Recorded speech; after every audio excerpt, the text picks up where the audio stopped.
media portrayals and the way in which certain places are represented in the media more widely, I think we can start to trace why these attitudes are formed in the first place, and then why they persist. So we might get comedy sketches perhaps dealing with this idea that people from Liverpool might be untrustworthy, for example. Of course, we know that people in Liverpool are no more or less untrustworthy than people elsewhere in the country.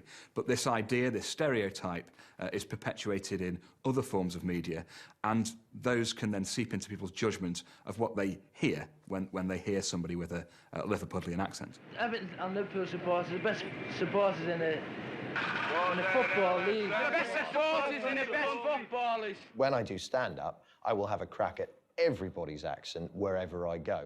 Marcus Brigstock is a stand-up comedian who sends himself up and his audience with his liberal use of regional accents in his shows. I use accents all the time to colour in what I'm doing. So, you know, tell a story about something, and it might just be a load of information about politics or social politics or whatever, and then you colour it in by doing accents. So you say you use it to colour people in, but these are really national caricatures, aren't they? Well, somewhat, yes, but so am I. And it's a short step from where I am to just something slightly more like that. I just sort of pull the chin in, like I haven't got one. And then people identify me. So if I say I went to boarding school when I was 7 years old and then go, hello, then everybody knows what I mean by that because it helps. What are the caricatures that you exploit? Which accents? I'm nervous now because I'm about to say on camera, if you do a northeast accent, right, that would make me think of myself as a hard man, right?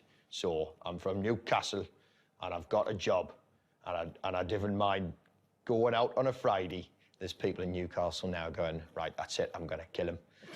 Right, so it makes me think of hard men because the people that I've met, with the exception of Ross Noble from the northeast, are harder than anyone who I grew up with.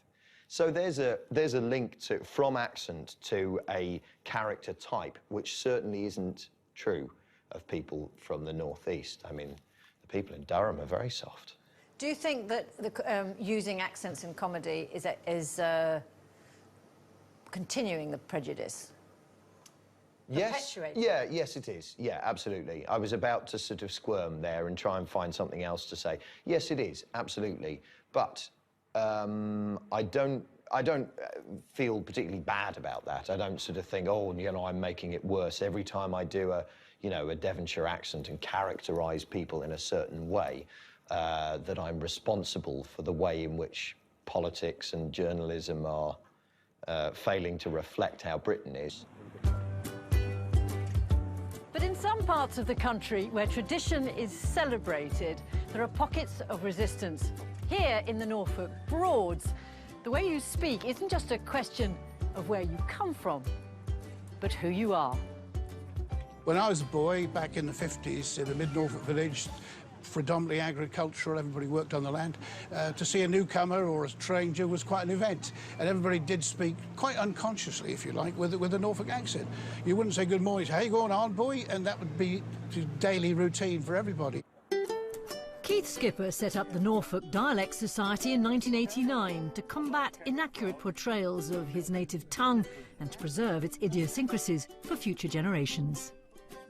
It is under threat in many, many ways, but I think sometimes you have to be slightly insular in these things, and there's nothing wrong with that. It means you are so proud and so keen on keeping something alive that you were brought up with, and I feel very strongly that whatever the rest of the world does, it doesn't necessarily mean that Norfolk shouldn't do different. As some battle to preserve the accents of Britain, in our urban centres, new forms of speaking are constantly being created. And nowhere is this more true than in East London. Here I am in Walthamstow Market, a symbol of the global marketplace full of diversity and cross-cultural influences. But as the world evolves, so does the way we speak. So what's in store for the way we talk? You can have whatever you want, whatever you fancy, except me. Frankie Pittle has worked in Walthamstow Market for 40 years. He's watched old ways and words die as new ways and accents emerge. Cockney rhyming slang is a thing of the past now, you And know? what's replacing it with all these other influences here in the market on the language? Oh, this particular area, and many pockets of London, are multi-ethnical now, and you've got to adapt. If they're from sort of Eastern European, I say Dzień dobry, and if they're from Turkey, merhaba, günaydın, neslisin, you know. And any guess about what sort of accent we'll all have round here in 20, 30, 40 years? I don't know. I think we'll be talking some sort of weird and wonderful language. The traditional, what was sort of as an East End accent, really, that traditional, you know, Cockney accent like that kind of sound, is giving way now a lot to this accent which is called MLE, Multicultural London English, so Multicultural London English is that one there, so it sounds much more like, that's what you hear in East London a lot more nowadays.